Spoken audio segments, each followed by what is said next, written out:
N Sreekumar, കോൺഗ്രസിന് എന്ത് പറഞ്ഞ് ഇതിലൊരു ന്യായീകരണം കണ്ടെത്താൻ കഴിയും? ഇനിയെങ്കിലും ദയവേത് നിങ്ങൾ SIR-ന്റെ കാര്യവും അതുപോലെ തന്നെ വോട്ട് ചോരിയുടെ കാര്യവും കുറച്ച് സമയത്തേക്കെങ്കിലും മാറ്റിവെക്കുക.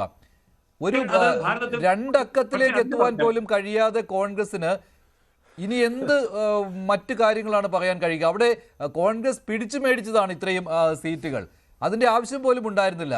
RJDയിൽ നിന്ന് പിടിച്ചു വാങ്ങിച്ച് സൗഹൃദ മത്സരത്തിന്റെ പേരിൽ അങ്ങനെ ചില സീറ്റുകൾ കളയുന്നു, എന്നിട്ട് അവസാനം ഫിനിഷ് ചെയ്യുന്നതോ വെറും 6 സീറ്റിൽ. ശ്രീകുമാർ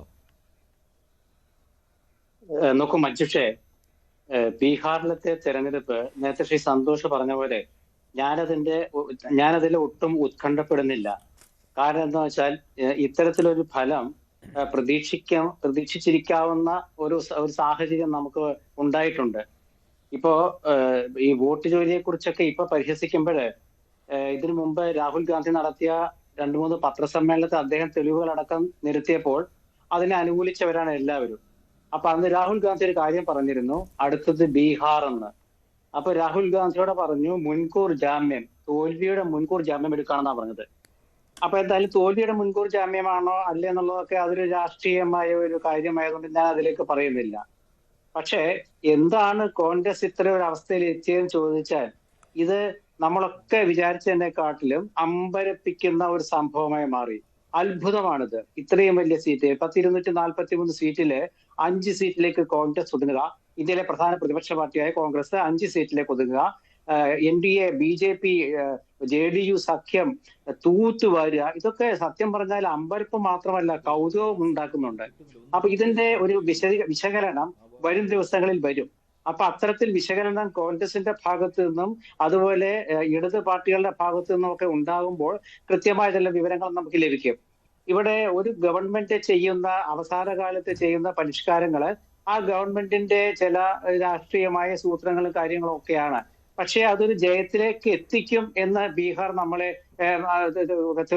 തെളിയിച്ചു കഴിഞ്ഞു. അവിടെ നേരത്തെ ശ്രീ സന്തോഷ് പറഞ്ഞ പോലെ ഇത്രയധികം സ്ത്രീകൾക്ക് 1.5 കോടി സ്ത്രീകളുടെ അക്കൗണ്ടിലേക്ക് 10,000 രൂപ കിട്ടുന്ന നിസ്സാര കാര്യമല്ല.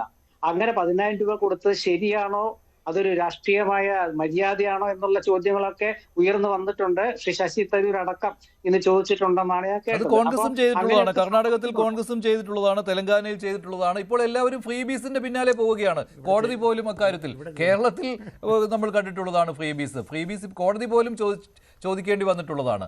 അപ്പോൾ കോൺഗ്രസിനും അക്കാര്യത്തിൽ ഫ്രീ ബീസിന്റെ കാര്യത്തിൽ നിന്ന് മാറി നിൽക്കാൻ പറ്റുകയില്ല. അത് മാത്രമല്ല മറ്റൊരു വാഗ്ദാനം ചെയ്തിരുന്നു, എല്ലാ ജനുവരി 14-ന് 30,000 രൂപ അക്കൗണ്ടിലേക്ക് വരുമെന്ന് സ്ത്രീകളോടായി. അത് മഹാസഖ്യത്തിന്റെ വാഗ്ദാനമായിരുന്നു. അല്ല നോക്കൂ, ഒരു നിമിഷം കേട്ടോ, ആ കമ്പാരിസണ് വസ്തുവരല്ല കേട്ടോ. കാരണം ഇലക്ഷൻ പ്രഖ്യാപിക്കുന്നതിന്റെ തലേ ദിവസം 1.25 കോടിയിലധികം വരുന്ന സ്ത്രീ വോട്ടർമാരുടെ അക്കൗണ്ടിലേക്ക് ഡയറക്റ്റ് ആയിട്ട് 10,000 കൊടുക്കുകയാണ്.